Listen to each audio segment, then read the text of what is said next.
Hello everyone, Mike Arnold here, co-founder of Patrick and Partners along with Bob Iacchino. So another push higher in Bitcoin. We're watching for the 5275 to 5300 area, poking through there to 5335, now dropping back. Key support, first level we're watching is 5100. If we drop through that, we're going to be watching for next level about the 25% retracement, 4950. I'd say 4950 to 5000 right in here with the rising rotation zone on the 4-hour chart and the 25% pullback with this kind of extended move. When it does top out, it looks like we're getting a divergence there because it's been pinned, spiked there right to the top, and now it's going to form a lower RSI. This bar's not closed yet, so that's not official, but unless we get another huge rally and pin it again, then we won't have the divergence. But once we get the divergence, it's generally around a 25% pullback at least. If that falls apart, then we'd be watching for, if it get a close below that 49.41 level, then we'd start watching for the pullback to 37.5% at 47.45 with the rising 20. Those are the key levels.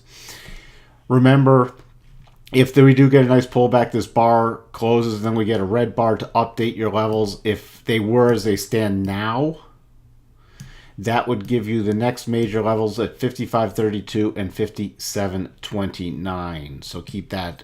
I'm not going to move that officially until we get the red bar, just showing everybody what the levels would be now, should this be a top bar for the time being. Let's switch over to that daily chart. Daily chart. So let's see here. Let me get this on auto. Oops. Let me get this on auto. Okay. So that 54.43 is right. Ties in with the spike low, so we might get some resistance here. The end of a clear path move. So in the concepts we teach, there's not much resistance until it gets up to 56.50 area. So if we push through to 54.43, 56.50 is the next key area to watch. Now this is getting very overextended from the rotation zone on the daily basis. So at some point we're going to touch the rotation zone again. It could either be by it running out of steam and moving sideways and roughly holding above the 25% retracement and just drifting for a while as the rotation zone catches up, or you could get the bigger pullback where they meet together. We don't know which way it's going to happen yet, so we're just going to pay attention to that. So if it starts drifting sideways, holding above the 25% retracement, then watch what happens as the rotation zone starts approaching it for a strong rotation back up. All right, over to Ethereum. So we're getting contacted with, oh, it blew through your levels. It just kept going. That's where I show you how to come up with the next levels. So what we were doing, let me move all this up here. What we were doing, and drag this back down, to meet. All right, so our next level 168.52 and then 171.55 went through there, and you start getting these strong movements. What's key is to go down to a shorter time frame.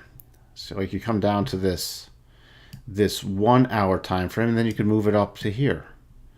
So that would have given you the next area right around 175.89, so 176 area, came up there, pulled back to the 1 hour rotation zone, and then the next level up there was 179.74, coming up 180.49, now pulling back to the rotation zone. So that's how you use the lower time frames to come up with the levels. Now using those time frames with the pullback now, your next levels would be 185.39 and then 190.29.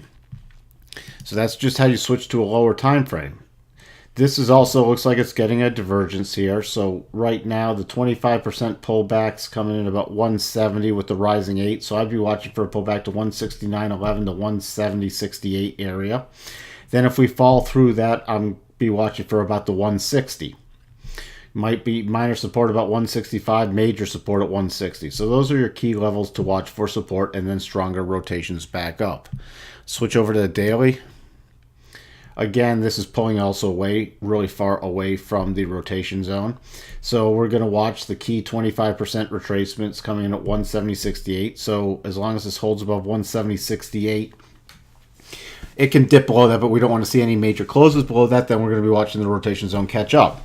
If it starts dipping below that, we're going to start watching those other levels I just listed for a return and some stability there as the rotation zone catches up. So that's how we use this concept of the Gann retracements with the rotation zone to help pinpoint areas that we can start watching for rotations back up to continue the move. And then we use the time frames to do our next projections. And these projections can be when you're going to raise stops or when you're going to take some partial profits or take some kind of action. Again, this is for educational purposes only, and we'll talk to everyone soon. Bye for now.